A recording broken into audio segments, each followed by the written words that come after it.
Item hash SCP-534. Object Class Euclid. Special Containment Procedures. All instances of SCP-534-1, -2, and -3 are to be kept in the plastic-covered, airtight containment chamber. Entrance to the containment chamber is to be conducted through a double airlock, the chamber of which is to be equipped with a high-grade disinfectant.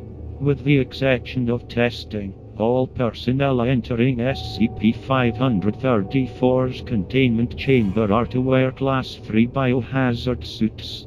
Description: although the biological mechanisms behind their support are currently not fully understood, SCP-534 appears to be a collection of several different human blood cells and cell fragments that have increased in size several hundred times.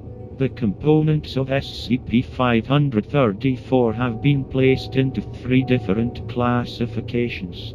SCP-534-1 Erythrocytes, SCP-534-2 Neutrophils, and SCP-534-3 Thrombocytes. All samples of SCP-534 appear to have the ability to survive while floating in the air, and are affected by air currents. All concentrations of cells appear to match normal blood, with SCP-534-1 comprising approximately 97% of SCP-534. No instances of SCP-534 require nutrients. SCP-534-1 acts in a manner typical of normal erythrocytes and averages 1.7 mm in width. It will absorb oxygen from the surrounding air. Upon coming into contact with living cells of another organism, SCP-534-1 will actively diffuse oxygen into the organism. Due to SCP-534-1's large size, oversaturation is common. Allowing SCP-534-1 to enter or touch areas of living tissue may cause oxygen poisoning, resulting in death of the affected area. SCP-534-1 appears to have an indefinite lifespan.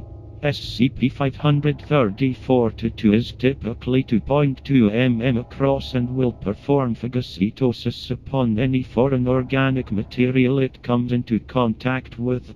Air samples from SCP-534-2's containment area have shown them to be 99.9% pathogen-free. Subjects entering areas containing large amounts of SCP-534-2 will report an itchiness in their skin due to SCP-534-2 destroying their epidermis. Continual exposure to SCP-534-2 will result in subjects being eaten alive. SCP-534-2 dies normally.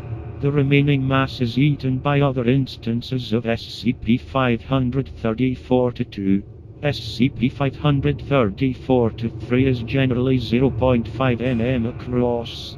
It will release normal proteins upon becoming disturbed, causing several instances of SCP-534-1 to clot. Recorded sizes of clots have been up to 3 cm in length.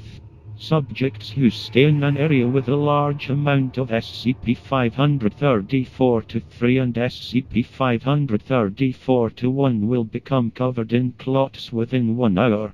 Inhaling SCP-534-1 and SCP-534-3 simultaneously is lethal.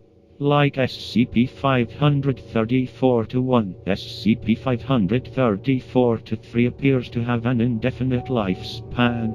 SCP-534 was originally discovered by Foundation personnel in Prometheus Labs, biology sector, with notes indicating its creation as a replacement for all blood transfusions.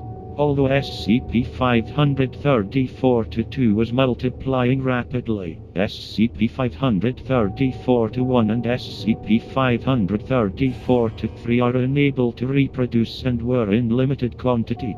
Currently there is no way of reproducing SCP-534-1 or -3, and personnel are advised to be careful in their handling.